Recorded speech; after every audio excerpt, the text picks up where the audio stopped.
pre svega, ja mislim, Ečeka je to i pisao, i, znaš, vraćamo se zapravo na jedan kontekst 80-ih koji je tebi praktično blizak, jer si već te misli na neki način strukturirao. Znači, praktično je moja molba tebi da ovde sad pred novim ljudima više kao se osvrnemo ponovo na taj jedan vrlo specifičan period 80-ih godina kada je izvorno nastajala ta neka, znaš, kultura naših prvih, improvizacionih, sessionova i na koje su sve metode tebi bile značajne ili interesantne, a ono što ja mislim da je posebno priča, kad si ti u pitanju da se osvrnemo na Festival novih umetnosti, odnosno ono gde si dodatno se angažovao. Znači i kao organizator i kao, znaš jer su zapravo interesantne su stvari, mi stalno pričamo o uslovima kako nešto nastaje. Pričali smo o tome i o tehnologiji koja se koristila i tako dalje. Znači ti si potpuno slobodan da tehnologija, uslovi društveni i onda, znaš, organizacijone stvari, prosto pričamo o tome. Jer smo shvatili zapravo da ta produkcija nikada nije bila ni, da kažemo, valorizovana na neki način. Mi zapravo ovim stvaramo tek uslove da se iz ovoga stvori neki prsten infrastrukture, da ljudi mogu da se osvrnu na to i da na neki način komparativno se uvidi, znači, veza sa današnjim trenutkom. Suštinska ideja je zapravo, kad smo pričali, a to je kao bilo na koji način se sve ovo može dalje promovisati, da će ta naša edicija zamišljena treba da zapravo suštinski bude jedna vrsta trigera, okidača za stvaranje nove produkcije. Da se protagonisti tog vremena, tipa kao što je Eči, i neko iz današnje perspektive, iz savremene scene, pojavi u nekom duo, trio, kako god, šta god budemo pronašli značajnim ili nama zanimljivim, da zapravo podstaknemo novu produkciju u tom polju. Recimo, fenomenološki zanimljivo da recimo novosadski neki mainstream, sad ja ne pričam samo o muzici, pričam generalno o kulturi, nikad nije bio jak. To što je zanimljivo je generalno recimo u svetu, u gradovima da je jak mainstream, tu se stvara alternativa. Mislim, to je potpuno jasno. Ovde nije bio jak mainstream, u stvari bio je nikakav, međutim stvorila se ta alternativa. To je sad neki fenomen, to je fakat da je to fenomen i to je bilo jako zanimljivo. Sad zašto se stvorila ta alternativa? Pa bilo je tu mnogih stvari, ali u stvari, u principu, kako sam ja tada shvatao, alternativa se jednostavno stvorila jer nije bilo druge. Mislim, ako si hteo, morao si DIY, išta da praviš, a ako ne, trebao si se prilagoditi, tada je bilo neuporedivo manje institucija i oni to baš nisu nešto preterano blagonaklono gledali prema tome. Srpski rečeno nije ih popuno nešto ni zanimalo i tako dalje. Tako da je to kao krenulo u tom fazonu da useju svoje kljuse. Tih 80-ih godina, naravno, mi smo imali informacije iz sveta. To nije bilo kao danas pritisneš dugme po onom, mislim, što Francuzi kažu, l'embarras de choix. Ne trebamo da zaboravimo da u svetu još tada, recimo na jazz festivalima, bilo to u Nemačkoj, Francuskoj, ne znam šta, su bili takvi neki sadržaj koji vi danas, to ne možeš da zamisliš na jednom festivalu svetskom. Mislim, to su bile izuzetno jake avangardne ličnosti i tako dalje. To je 90-ih je to bilo kraj, ali do, recimo, tih 90-ih stvarno se dešavalo jako puno toga, ne samo u džezu, mislim, daleko od toga. Krenulo je nešto, recimo, u Americi je krenulo, nije to baš John Zorn pokrenuo, ali cela ta ekipa, ta downtown scena, to je bio tada isto kao neka prva pojava te ideje da je počelo ono što danas mi zovemo kolokvijalno impro, dakle ne jazz nego improvizovana muzika. Ono što je bilo jako zanimljivo tada, da je to bilo prvi put da su počeli i rock muzičari da se priključuju toj impro sceni. Dakle, nikakav session blues i šta ja znam, nego potpuno slobodno i tako. Ja se sećam bio jedan tip, recimo, zaboravio sam mu ime. On je, recimo, držao koncert i isključio sa jednom činelom i sa mikrofonom. Drugi je pravio koncert i isključio sa feedbackom i tako. Tako da, onako, stvarno se, u celom svetu su se dešavale jako zanimljive stvari. Ja bih to rekao, kad je neka ta klasična avangarda se malo demokratizovala i kad su neke te elemente počeli da preuzimaju srećom, pošto je tada već ta klasična avangarda već bila onako uštogljena, već je nekako postao neki akademizam u stvari u svemu tome. Onda je to malo se preselilo na drugo polje gde su neki mladi ljudi počeli to, ok, kao prihvatamo do ove mere, etc. I onda ćemo to kao miješati sa nekim našim iskustvima, kao što je rock ili jazz ili šta znam, ili konceptualna umetnost, bilo puno ljudi koji su došli iz konceptualne umetnosti. Po mojim nekim iskustvima, oni su nekad čak i bili najzanimljiviji, jer su oni razmišljali drugačije. Što je jako zanimljivo, to je isto bilo u isto vreme demokratizacija te tehnologije. Šta je sad to? To se već i ovde oslikavalo. Dakle, recimo negde tamo do 70, ne znam, 5. 6. To je počelo sa Mike Oldfieldom, šta znam. Svi ti rock muzičari, oni su imali ugovore sa velikim kompanijama koji su imali svoje studije i tako da to danas više ne postoji. I tako da kad se snimalo se tim velikim studijama i tako dalje. Sad kad su se pojavili ovi sadržaji alternativni, za koje nisu bili ti veliki, nešto preterano zainteresovani. Što se danas dešava na veliko, tada je to počelo da se dešava na malo. To što je tehnologija tada jednostavno pojeftinila. Tako da su ljudi mogli sebi da priušte da kupe, ne znam, 4 kanala, 8 kanala magnetofone ili, ne znam, 16 kanala, što je do tada to bilo, ne znam, jedino za neke milijardere, ja ne znam, i tako dalje. Tehnološki se zapravo iskoračilo, nisi bio više vezan za one koji su neprikosnoveno imali jedan alat. I to je bilo strašno važno. Jasno, nego su sami umetnici mogli da... Isto onaj mali kas su menjali za Gibson gitaru, to je bila ista vrednost. Da, tačno to. Tako da je taj moment isto tako stidljivo se pojavljivo, kako se zove, i u Jugoslaviji. Ono što je bilo zanimljivo u Novom Sadu, što tada mi o tome puno nismo razmišljali, ali što je to kao davalo neke te malo iščašene rezultate, ako mogu tako da kažem, to je bila ta, kako bih to rekao, kako se to kaže, kad smo jedan na drugo, upućenost. Da. Tako da, recimo, ja sam potpuno siguran da sam ja recimo živio u Berlinu ili bilo gde, ja verovatno nikad u životu ne bi svirao sa Borisom. Da. Ne zato što je on bio, ne radi se uopšte o tome, nego recimo to što je on radio, zanimalo me do određene granice, do određene mere, ali me nešto drugo mnogo više zanimalo što njega nije zanimalo. Okej, mislim, to je sasvim ono, kako se zove, što da ne. To se nekada i doživljavalo kao nešto, kao pa sad šta, kao kompromis, levo, desno.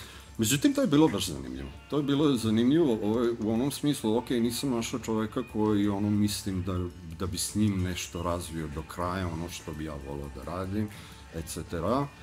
Ali kao eto, pristajemo na neke kompromise i šta znam. Međutim, to je davalo neki feedback, fazonu, kao mnogo puta, naravno kad si još mlad, pa se zaletiš, pa misliš to samo tako može, ne može drugačije, tako da i tako.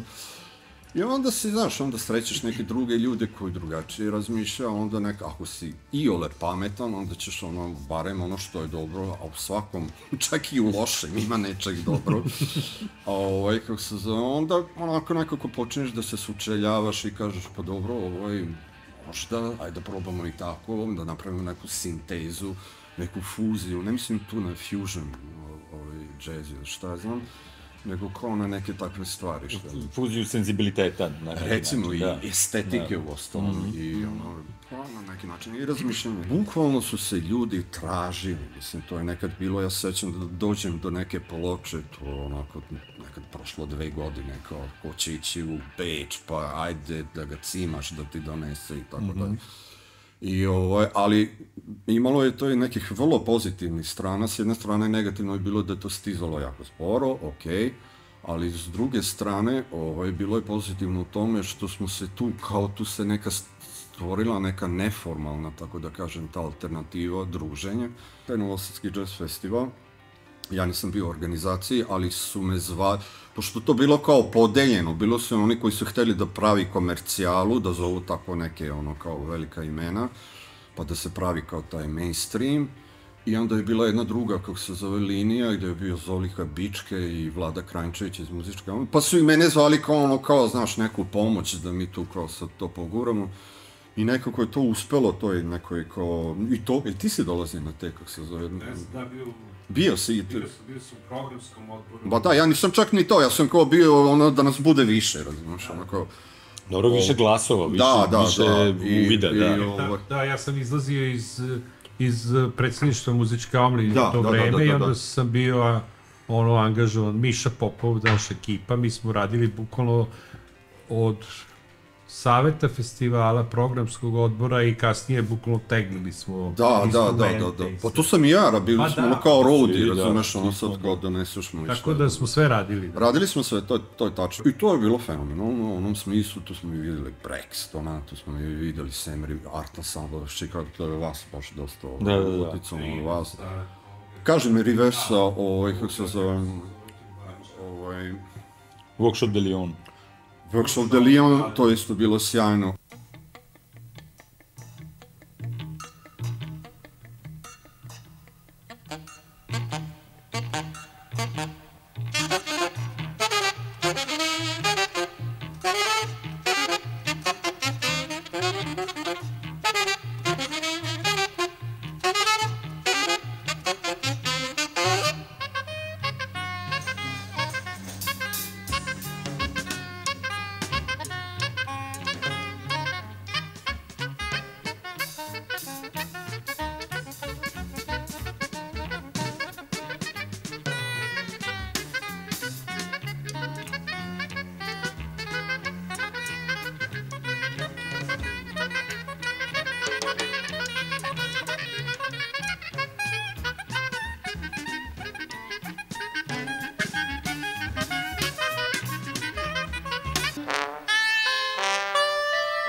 Dakle, bilo je raznih informacija, bilo je raznih ljudi, raznih nekih profila i sve to. I na nekim punktovima tu su se ljudi nalazili, družili, razmjenjivali informacije, tako dalje. I onda je to počelo i da se svira, da se pokušava nešto da se radi i tako dalje. E sad tu se svako opet snalazio kako je umeo i znao. Ja sam jedno vreme radio sa Borisom, on je imao taj studio koje to je, mislim, tada bilo onako stvarno nezamislivo. I jedno vreme smo mi to radili zajedno i onda bilo jasno da tu nema šanse da mi nastavimo, što kaže, ima jedna mađarska poslovica, da dva primaša u jednoj kafani, to ne ide, mislim, tako da je to je bilo potpuno jasno. Moja alternativa je u stvari išla iz neke, ajde da kažemo, akademske linije. Da. Šta se, mislim, eto tako, znaš, svako ima neki svoj alternativ, neko unazad kao i ja. I tu nekako onda strefilo meni po srećno, što bi rekli, onda sam se povezao sa Duškom Mihalekom, onda još sa par ljudi, pa čak Detoni, Dubravko iz Zagreba i tako dalje, tako da sam tu već mogao malo lakše da dišem, recimo Duško mi je sredio da smo mogli da vežbamo u produkciji Radio Novog Sada, tamo gde su tamburaši bili, bio je tamburaški orkestar, tamo su imali klavir. Ja sam počeo da radim u Simpozionu, to je kao recimo bio neki pandam Polji, samo na mađarskom jeziku. I to je bila neka jako srećna ekipa, tu je bio Sombathy Balint, Art Lover, onda je bio Laslo Kerekeš, bio je pokojni, nažalost, bio također pokojni Bada Dada, koji je već bio moje generacije, onda je bio Becika, Marijaš, Bela, i bilo je još par ljudi koji su više bili iz književnosti, što je sasvim normalno, mislim. I recimo mi smo imali jako dobro prođu sa tim Simpozionom, naravno malo ko je to shvatao. Bio je uvijek neki rezime na srpskom i tako dalje, ali recimo dizajn je bio stvarno potpuno je odudarao od svih dizajna tih, ne u Novom Sadu, nego u celoj Jugoslaviji, znam da smo i dobijali neke nagrade i tako dalje. Kerekeš je to uglavnom radio, on je tada bio u tom uticajem to Noe Wilde i tako dalje, taj neki novi nemački ekspresionizam i sve to. I stvarno bilo onako otkinuto je to, kao nešto je delovalo. Tako da sam radio i tamo, pisao sam tekstove i imao sam kao neki pristup u tom, kako se zove, u Radio Novom Sadu. Nego me zanimalo baš da napravimo to kao jedan festival gde ulazi muzika koja je, ajde da kažemo, savremena, klasična, pod znacima navoda, ali ne pripada, nije prepoznata. Konvenciji, da. Nije jedni, čak ni tim avangardističkim konvencijama koje su već bile okoštale, onako i šta ja znam. Da bude isto ta improvizovana, pa ako treba i malo i džez, ali baš improvizovana muzika i da budu neki sadržaji, kao kako se zove, i tog nekog još alternativnijeg roka od onog što je ovde recimo postojalo. A uz to, s obzirom da su recimo kod Simpozijona, u stvari su bili aktivni umetnici i to vizualci, onda je to bilo zamišljeno da tu bude i vizualnog nekog konteksta i čak smo uspeli i neke, doduše, alternative, Kugla glumište, ne znam ako to nekom danas nešto govori. Čak smo i njih dovukli, tako da u stvari moja ideja je bila ta da napravimo jedan takav festival. Sad kao ovi Simpozion su novine, pa sad kako oni, znaš, da organizuju festival, pa sad kao trebalo je tome doskočiti i onda sam smislio, super, napravit ćemo jedno izdanje časopisa koji će u stvari biti live. I onda su to prihvatili, šta ja znam, i tako su oni i pravdali pare, kod, ne znam, izvršna veća, šta ja znam, kako to ide. I međutim nije to bilo dovoljno para, tako da, i onda sam ja rekao, ja idem u televiziju kao da pričam sa Boroš Kukijem, mislim koga je uopšte nisam poznao, mislim čuo sam kao za nešto, za njemu je pevao jedno vreme kao te neke mađarske, kao njegovo, ne, on je pevao neki rock ili tako nešto, neki taj više šlagerski rock i tako dalje, ali je bio zadužen za tu neku muzičku produkciju i sećam se da sam otišao, kasnije on pričao da je mu to bilo jako simpatično, kaže kao dođe tako neki klinac i sve to, kao mi pravimo festival, kao da li ste zainteresovani i tako dalje. I to je bilo neverovatno, to nije trajalo više od 5 minuta, ali ozbiljno, a onako nešto pogleda i kaže dobro. Rekao super i rekao, i koliko vi možete kao da eventualno, kaže evo daćemo vam 120 miliona. Mislim, ja ne znam koliko je to sad danas, ali kao tada je to bilo ipak neka para i što I još se sećam kad sam se vratio u Simpozijon, sav srećan ko mali magarac i kažem joko. A on me još onako gledao kao da, sigurno će ti oni dati 100. I na kraju jeste, tako se ispostavili i tako je bilo i tako je to snimila i televizija. Sad ja ne znam gde su ti snimci, ja imam nešto od toga. Tu se dosta toga spojilo, dakle sve što je štampa i sve to, to je Simpozijon, mislim, to je tu. Imamo ljude, te aktivne umetnike koji su pravili dizajn, a što se muzike tiče, dakle studio, snimanje, šta ja znam, imamo ljude i još na to ima i televizija koja će da snima. Tako da, eto, to je uspelo. Sledeće godine je već krenuo Narod za slobom, mislim, onda su bile skresane pare, onda je Simpozijon čak i ispao iz cele te kao neke igranke, mislim, to je sad malo komplikovano, a nije ni zanimljivo, mislim, stara priča, i koja se ovde beskonačno ponavlja. Onda smo napravili još jedan sa mnogo manje sredstava i mnogo manje, ali i dalje je bila i televizija i radio i onda više se nije moglo, onda se desio Narod i onda se desilo da smo mi uglavnom svi. Da. Sve vreme i kad pričaš sad sa protagonistima, znaš, ono kao scene, uvijek se postaje pitanje, znaš, uslova, kako se radi, znaš, ono kao i stalno se zapravo zamišlja neki imaginarij šta su to kao pravi uslovi za rad. Da. A u stvari, znaš, i ovo sad što ti pričaš zapravo ukazuje na to da, znaš, ono, neće se ništa desiti dok se ne krene da se nešto povezuje, razumiješ?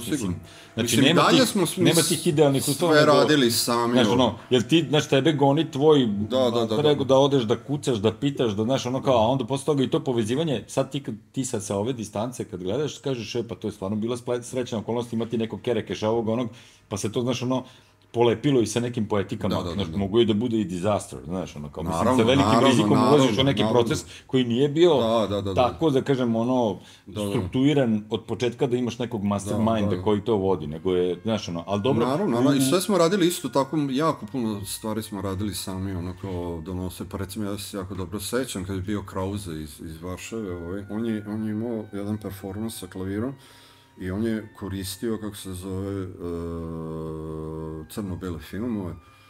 I sad kao treba nam kamera od 16 mm, mislim, mi to nismo. I onda neko otišao u, kako se zove, u kinoklub. I onda su oni rekli, nema problema. Mislim, stvarno nekako svi su nešto kao, znaš, nije bilo nekog zakeranja, ono kao, i kao nema problema, kao, evo, daćemo, sad, nema studijem, platna, razumeš, nešto da se to... Na kraju to je moja majka sašila, razumeš, napravila platno, ono, ne znam, 6 sa 6, nešto je tako bilo i... Tako da, hoću da kažem da, to sad kao što sam ispričao, deluje da je to tako sve padalo sa neba. U stvari to je isto bilo DIY, mislim, naravno, bilo je tu sredstava. Jedna od teza koju vučemo i mi u Kudeor kada razvijamo trajni čas umetnosti, znači, držimo, odnosno pokušavamo i da sami razumemo šta se zapravo desilo sa tom institucionalnom krizom 70. godina. Znači, ideja kada je Judita Šargo i zajedno sa Pokojnicom sklonjena, u suštini se zapravo ta neka stvaralačka energija, pogotovo mlađih ljudi, sklonila i distancirala od institucija.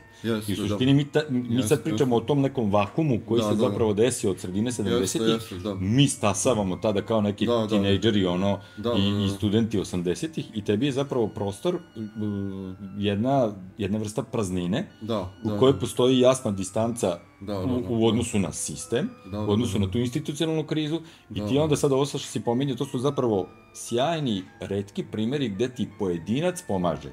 Jer nije ni Dušan Mihalek imao uvek aplauz i punu podršku i samog radija, nego je on kao pojedinac, znaš, ono pokušavao da izvuče i da pomogne nešto. I sve je tako bilo, hoću kažem, mi kad pričamo o impro sceni, ako ćemo da govorimo o konceptu improvizacije, mislim, zapravo cela dekada je improvizacija, sve je improvizacija, znaš, ono, od organizacije događaja do, znaš, ono, sve su malo neke improvizacije.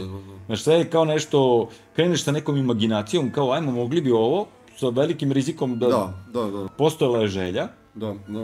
To je ono, znaš, tu mogu da razumem, znaš, da smo zapravo imali negde u nekoj anticipaciji želje da dođe do nekog uspeha, do tog nekog događaja. Znaš, kao, ajde... Prije svega je postojala, kako se zove, postojao neki nagon, neki, kako bih to rekao, neka potreba, ne kažem kod svih, mislim, daleko od toga. Ali se stvorila neka ta kritična masa gde su ono kao tada ti mladih, kakvi smo bili, stvarno smo imali neku potrebu nešto da uradim, zato što mislim, mogu da kažem, Novi Sad je bio užasno dosadan grad. Ima dve stvari, ne samo te dve stvari, ali dve stvari koje ljudi nekako previđaju, koje su jako važne za umetnost. Jedno je dosada, ali ovo sad bez zezanja govorim. Da, jeste. Sad, ako je naravno čovjek nekako kreativan, onda će se boriti protiv toga. A druga stvar je igra. Mislim, igra je isto nešto što je stravično, kako se zove, kreativno i što isto razvija još kod klinaca. Razvija maštu, razvija kreativnost i sve to i ostalom, taj pristup kao igre je isto jako važan. To što ti pominješ, ja mislim da je zapravo sada sa ovim iskustvom i sa ovim godinama i sa svim ovim što mi, znaš, kad radiš neku komparativnu analizu sa svetskim nekim dešavanjima, zapravo uočavaš da je to bila jedna provincijalna kultura koja se plašila svega, onda još plus, znaš, ono time što sama valorizacija nekih istorijskih ili, znaš, umetničkih procesa nisu ni bili, zapravo evidentno, znaš, urađeni. Mi smo tako živjeli u kuloarima nečeg prepričanog, pa onda neki imaginari te neke priče šta bi moglo da znači. U suštini je zapravo tako bilo neko gombanje u nekom vrlo malom manevarskom prostoru. Ali mi je zanimljivo ovo što si rekao, znači, za ovu tvoju observaciju vremena za stvaranje igra, koja je zapravo sada jako zanimljiva u kontekstu savremenog neoliberalnog koncepta. Koliko tek sad nedostaje zapravo prostor igre. I mislim da je to zapravo nešto što je super zanimljiva linija koju mislim da bi, ako ništa drugo, to može da nam bude jedan segment u ediciji koju branimo prostor za igru. A taj prostor igre koji ne mora da bude obavezujući, već da bude jedan brainstorming koji je zapravo užasno dragocen. Da, to je sasvim sigurno. Mislim da je bitna ta edicija, zašto je bitan između ostalog, jer to sve što pričamo, znači dođe neko i kaže, pa šta ste vi radili, ništa niste radili. A edicija je jako bitna da se pokaže da se ipak nešto radilo, i da ne počinje istorija improvizovane muzike od juče, nego da postoji nešto od ranije. Jer znači, ako nema zabeleženo, nije se dogodilo. Ali od samog početka, bez obzira što sam u stanju da sviram potpuno slobodno, free svirku, ali od samog početka, recimo ono što sam gradio kao neki svoj jezik i što me od samog početka i zanimalo je kao neki taj spoj kompozicije i improvizacije. Ali sad ne kao recimo džezisti odsviraju kao temu i onda jedva čekaju nešto da improvizuju, nego da to bude stalno neko preplitanje, kao ta dva jezika koji su relativno nespojiva, mada jesu spojiva, danas su već nespojiva, zato što se to tako uči već ne znam koliko stotina godina, ali recimo za vreme Baha i još pre, i kako su oni improvizovali kroz kao neku kompoziciju i tako dalje, tako dalje. Tako da me to od početka pa i dan danas mislim, to mi je bila neka zvezda vodilja. Kroz primarno iskustvo govorio je zapravo jako važnu stvar vezano za organizaciju ovog festivala, iz prostog razloga zato što je to je bila i neka imanentna potreba da se određeni sadržaj kojim se baviš, da mu se da neki kanal za distribuciju, za neku vrstu i autorefleksije, znaš, ono kao šta je to što radi, znaš, tako da, mislim, to je jedan mogući potez. Za ovih, šta je to bilo, 80, koji smo to, znači 40 godina. Mislim, nama je to puno, ali mislim za istoriju to nije ništa. Muzika je u nekom sociološkom, tako društvenom smislu stravično izgubila značaj.